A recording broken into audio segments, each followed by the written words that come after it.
The amber glow of pendant lights cast long shadows across the polished floors of Coastal Bistro as the last dinner guests filtered out into the foggy San Francisco evening. Marcus Rivera moved methodically between tables, his weathered hands collecting wine glasses and crumpled napkins with practiced efficiency. To anyone watching, he was simply another member of the evening cleaning crew, a middle-aged man in a faded, uniform shirt whose calloused fingers spoke of years spent in service work. But Marcus carried secrets heavier than the bus tubs he lifted. As the founder and CEO of Rivera Hospitality Group, he owned this restaurant and 17 others across the West Coast.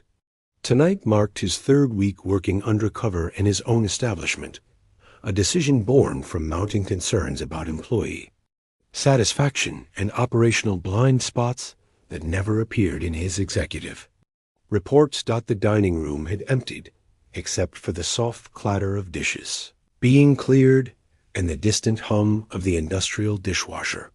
Marcus had grown comfortable in this anonymous role, finding unexpected peace in the simple rhythm of physical labor. His expensive suits hung unworn in his penthouse closet, while he discovered truths that boardroom presentations could never reveal. As he wiped down a corner table near the kitchen entrance, movement caught his peripheral vision. Through the service window, he observed one of the evening shift waitresses moving with unusual purpose near the prep station. Sophia Chun had always intrigued him during these weeks of observation. Unlike her colleagues who rushed through closing duties eager to escape, she approached each task with quiet deliberation, treating even the humblest chores with respect.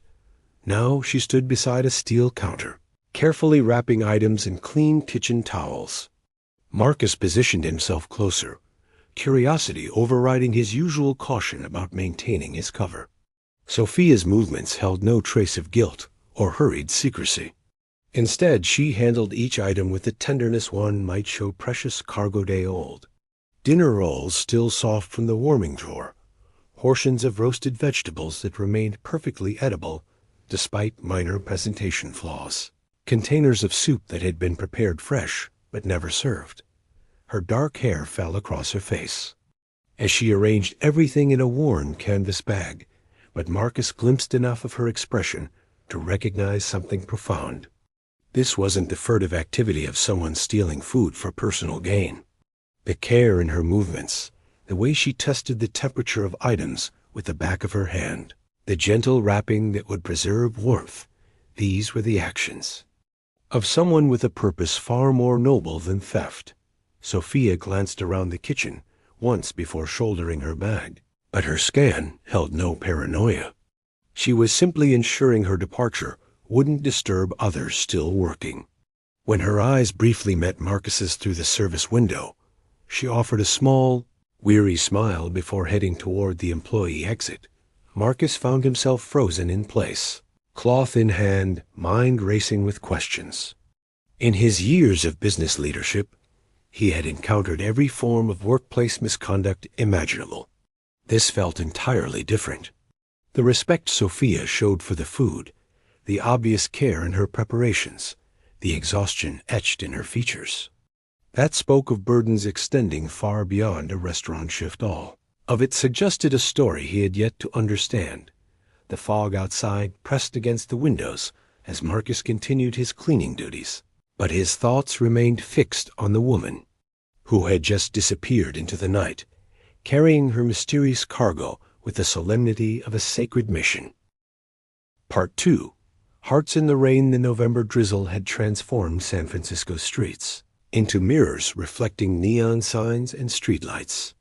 Sophia pulled her thin jacket closer as she navigated the steep sidewalks, her canvas bag pressed protectively against her chest.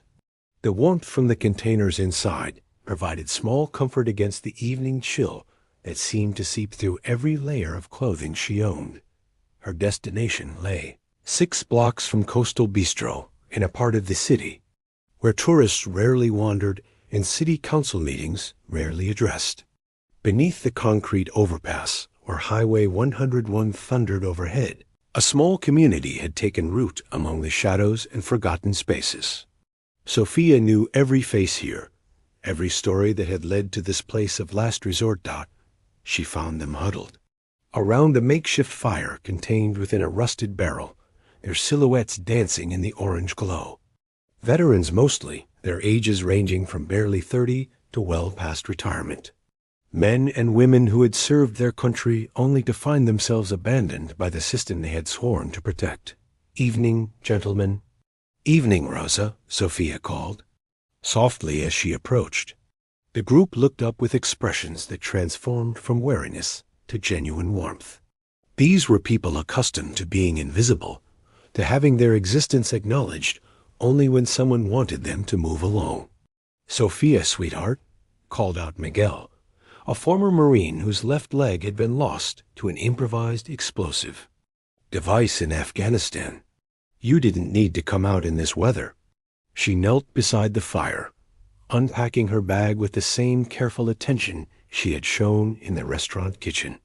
Steam rose from the containers as she opened them, releasing the rich aromas of herb-roasted vegetables and hearty lentil soup. "The weather's exactly when you need hot food most," she replied, distributing portions with practiced efficiency. Rosa, a former Army medic whose haunted eyes spoke of too many soldiers she couldn't save, accepted her container with trembling hands. "You're an angel, honey. Don't know what we'd do without you." "You'd figure it out," Sophia said simply. "You always do." Unknown to her, Marcus had followed at a careful distance, his heart hammering with a mixture of guilt and growing understanding. Hidden behind a concrete pillar, he watched as Sophia distributed not just food, but genuine human connection. She remembered names, asked about medications, inquired about job interviews and housing applications. This wasn't charity, it was family. "How's your grandson doing, Tommy?" she asked an elderly man whose weathered hands shook as he spooned soup. "Got into that program you told me about," Tommy replied, his voice thick with emotion. "First person in our family to go to college. Says he's going to study social work. Wants to help people like us." Sophia's smile in the firelight was radiant. "That's wonderful. Your sacrifice meant something, Tommy. It always meant something." Marcus felt something crack open in his chest. In boardrooms and country clubs, he was surrounded by people who spoke endlessly about their charitable contributions and social responsibility. Yet here was a woman who earned barely above minimum wage, sharing her own meager resources without fanfare or tax deductions. As the evening progressed, Marcus learned through overheard conversations that Sophia made this pilgrimage 3 times a week, regardless of weather or her own exhaustion. She brought not just food, but supplies she purchased from her own small paycheck socks, toiletries, blankets she found at thrift stores. When the containers were empty and the fire was dying, Sophia hugged each person goodbye with genuine affection. "Stay warm," she told them. "I'll see you Thursday." The rain had intensified during her visit, and Marcus watched her walk away into the night, her slight figure seeming fragile against the storm. But he had witnessed something that redefined his understanding of strength. Sophia Chun wasn't stealing. From his restaurant, she was transforming leftovers into love, surplus into solidarity. As he finally emerged from his hiding place, Marcus realized his investigation had evolved into something entirely unexpected. He was no longer observing an employee. He was discovering a person whose character challenged everything he thought he knew about value and worth. Part 3. Echoes of Yesterday. Following weeks brought subtle changes to the rhythm of Coastal Bistro's evening operations. Marcus found himself orchestrating small modifications to closing procedures, suggesting that day-old bread be set aside rather than discarded, ensuring that perfectly good vegetables deemed unsuitable for presentation found their way to a designated staff meal container. His fellow crew members attributed these initiatives to management directives, never suspecting their colleague was the source. Sophia noticed the increased availability of quality food items, but asked no questions. She simply accepted the blessing. With quiet gratitude, her canvas bag now carrying larger portions to the community beneath the overpass. Marcus observed her subtle relief at having more to share, the way her shoulders seemed less burdened when she left each evening. Their paths began, crossing more frequently during closing duties, conversations emerging naturally from shared tasks. While stacking chairs, they discovered mutual appreciation for old jazz recordings. During inventory counts, Sophia mentioned her evening classes in nonprofit administration, dreams of someday opening a resource center for veterans. Marcus shared carefully edited stories of his own past struggles, speaking truthfully about times when he had felt lost and purposeless. "You know what I've learned?" Sophia said one evening as they worked side by side, her voice soft in the empty. "Dining room. People think kindness is weakness, but it's actually the hardest thing to sustain. It requires more strength than cruelty ever could." Marcus paused in his wiping of wine glasses. "What made you realize that?" She was quiet for a long moment, her hands methodically folding napkins into precise triangles. "I lost someone important to me a few years ago. My father. He was a veteran too, struggled with depression after he came home from Iraq. The system failed him over and over lost paperwork, delayed benefits, doctors who didn't understand trauma." Her voice remained steady, but Marcus heard the carefully controlled emotion beneath. "Near the end, he told me that the worst part wasn't the nightmares or the pain. It was feeling invisible, like his service and his suffering didn't matter to anyone." "I'm sorry," Marcus said quietly. "He died believing he was forgotten," Sophia continued. "So I decided that as long as I'm alive, no veteran in this city will feel that way. Not on my watch." The profound simplicity of her mission left Marcus momentarily speechless. In corporate settings, he was accustomed to complex strategic plans and multi-phase implementations. Sophia's approach was elegantly direct: see a need, fill it, repeat. "That takes incredible commitment," he finally managed. She shrugged, but her smile held depths of determination. "It's not commitment when it's just who you are, you know." Over the following days, Marcus found himself looking forward to these conversations with an intensity that surprised him. Sophia possessed a perspective on life that his wealth and privilege had never allowed him to develop. She spoke about resilience not as an abstract concept, but as a daily practice, about hope as a choice made repeatedly in the face of overwhelming odds. One evening, while they shared leftover coffee from the industrial machine, Sophia asked, "What about you, Marcus? What keeps you going when things get hard?" The question caught him off guard.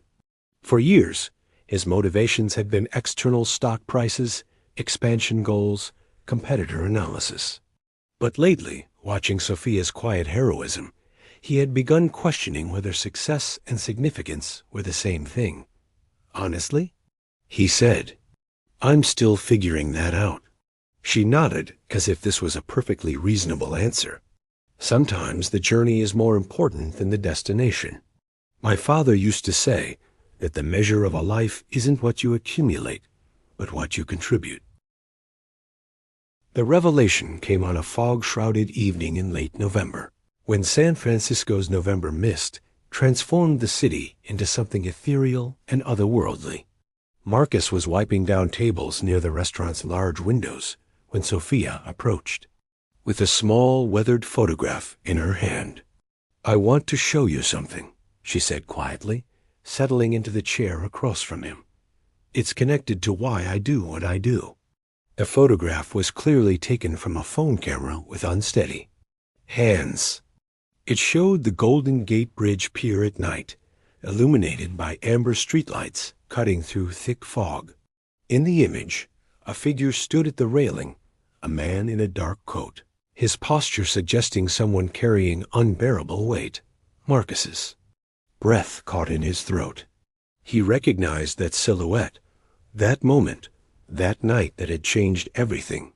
2 years ago, Sophia continued, unaware of his reaction, I was walking home from a double shift at a diner downtown. It was around 2 a.m., and I saw this man standing at the pier. Something about him ... double quotes. She paused, studying the photograph. He looked like he was saying goodbye to the world. Marcus's hands trembled slightly as he held the photo, memories flooding, back with painful clarity. That night, grief over his parents' sudden death had consumed him entirely. The crushing weight of inheriting a business empire he felt unworthy to lead, combined with a devastating betrayal by his former business partner, had driven him to that pier with no intention of returning home. I almost walked past, Sophia. Admitted. I mean, you don't approach strangers at 2 a.m., right? But something made me stop. Maybe it was thinking about my father, about all the veterans who suffer in silence. She had approached him that night with nothing but intuition and hard courage. Marcus remembered her voice, cutting through his despair like a lifeline thrown to a drowning man. I gave him a sandwich I had wrapped from work, she continued. Turkey and Swiss on sourdough. Probably seemed random, but it was all I had to offer. And I said something my father used to tell me when his depression got bad. Tomorrow is still unwritten. Don't let today write the ending. Marcus felt tears threatening to spill. Those exact words had echoed in his mind for 2 years, becoming a personal mantra during his darkest moments. I never saw his face clearly in the fog, Sophia said, but I think about him sometimes. Wonder if he found his way through whatever was hurting him. Unable to speak, Marcus simply nodded, his throat tight with emotion. That night changed me, she continued. Made me realize that sometimes the smallest gesture can mean everything to someone. That's when I started bringing food to the veterans. If I could help one person the way I hoped I helped that stranger ... She trailed off, studying Marcus's expression with growing concern. Are you okay? You look like you've seen a ghost. In a way, he had. He was looking at his own salvation, the guardian angel whose face he had never clearly seen, but whose voice had pulled him back from the edge. Sophia, he said carefully, what if I told you that stranger found his way? What if he not only survived, but learned to live again? She leaned forward, eyes bright with hope. Really? How could you possibly know that? Marcus reached across the table and gently took her hand. Because I was that man on the pier. You saved my life that night. The silence that followed was profound. Sophia's eyes searched his face, recognition dawning slowly as she processed this impossible coincidence. Marcus? She whispered. Your father was right about tomorrow being unwritten, he said softly. But he was wrong about one thing. What you did that night wasn't small. It was everything. Tears streamed down Sophia's face as the full circle of their connection became clear. The kindness she had shown to a stranger in despair had somehow brought them back together, 2 years later, in the most unexpected way. I can't believe it, she breathed. All this time ... All this time, I've been looking for a way to honor what you gave me, Marcus replied. I just never imagined it would lead me back to you. Part 5. Truth and New Beginnings. The hospital waiting room smelled of disinfectant and worry. Sophia sat, rigid in an uncomfortable plastic chair, her uniform still damp from the evening's rain, staring at the double doors that separated her from Miguel's surgery.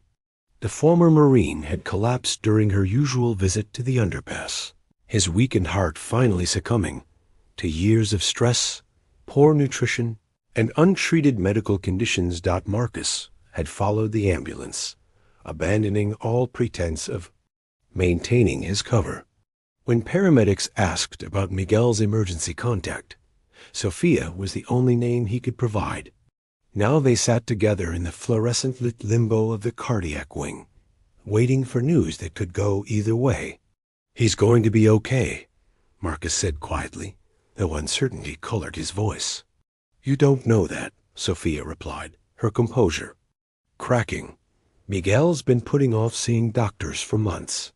Said he couldn't afford it, didn't want to be a burden on the system. Her hands clenched in her lap. The system that should have been taking care of him all along. During the long hours of waiting, other members of their street family arrived. Rosa, Tommy, and several others filled the waiting area, their presence a testament to the community Sophia had helped nurture. They looked out of place in the sterile hospital environment, but their concern was genuine and deep. As dawn approached, Dr. Patricia Vance emerged from surgery with cautiously optimistic news. Miguel had survived the procedure, but his recovery would require extensive rehabilitation and ongoing cardiac care expenses that would be impossible on his limited disability income. "I'll handle it," Marcus said immediately. The words hung in the air like a confession. Sophia turned to stare at him, confusion evident in her exhausted features. "Handle it how?" she asked slowly. "Marcus, you're a dishwasher. This kind of medical care costs hundreds of thousands of dollars," he finished quietly. "I know." The truth could no longer be contained. With Rosa, Tommy, and the others listening, Marcus revealed his identity as CEO of Rivera Hospitality Group. The revelation hit Sophia like a physical blow. The man she had grown to care for, to trust with her deepest stories and dreams, had been living a lie. "You've been watching me," she said, her voice barely above a whisper. "All those conversations, all those moments I thought were real. They were real," Marcus insisted. "Everything I shared with you was true. I was lost.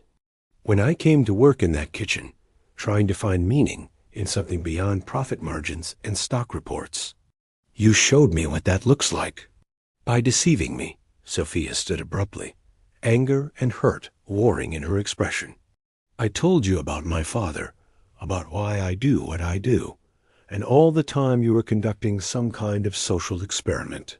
"It wasn't an experiment," Marcus said desperately. "Yes, I started working undercover to understand my employees better. But what happened between us, that was never part of any plan." Rosa stepped forward, her weathered hand touching Sophia's arm.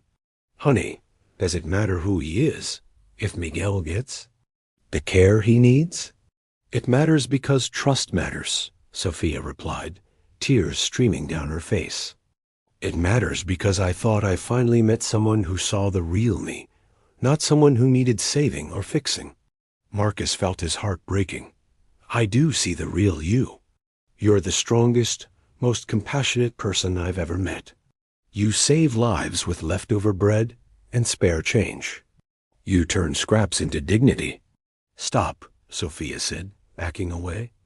"Just stop. I need time to think." She left the hospital alone, walking out into the gray San Francisco morning with her world turned upside down.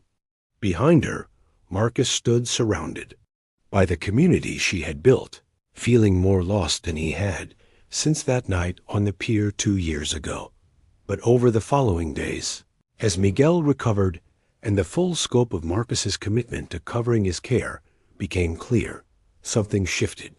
Rosa visited Sophia at her small apartment, sharing insights that only years of struggle could provide. "That man could have written a check and walked away," Rosa said. "Instead, he's setting up a whole program: healthcare access, job training, housing assistance. He's not trying to save us, honey. He's trying to honor what you taught him." When Sophia finally returned to Coastal Bistro a week later, she found Marcus in the kitchen at closing time, genuinely working alongside the crew, no longer hiding behind a role, but living within it by choice. "I quit my corner office," he said, simply when he saw her. "The board thinks I'm having a breakdown, but I've never seen more clearly. I want to spend my life doing what you do, just with better resources." Sophia studied his face, searching for any trace of the manipulation she feared. "I'm still angry," she said finally. "You should be. I still don't know if I can trust you. I'll spend however long it takes proving you can." She was quiet for a Long moment, then asked, "What about Miguel's medical bills?" "Already handled. And there's a fund being established for all of them. Rosa, Tommy, everyone. No strings attached." "And the restaurant?" Marcus smiled sadly. "Will be managed by people smarter than me, while I figure out how to turn good intentions into lasting change. Someone recently taught me that the measure of a life isn't what you accumulate, but what you contribute.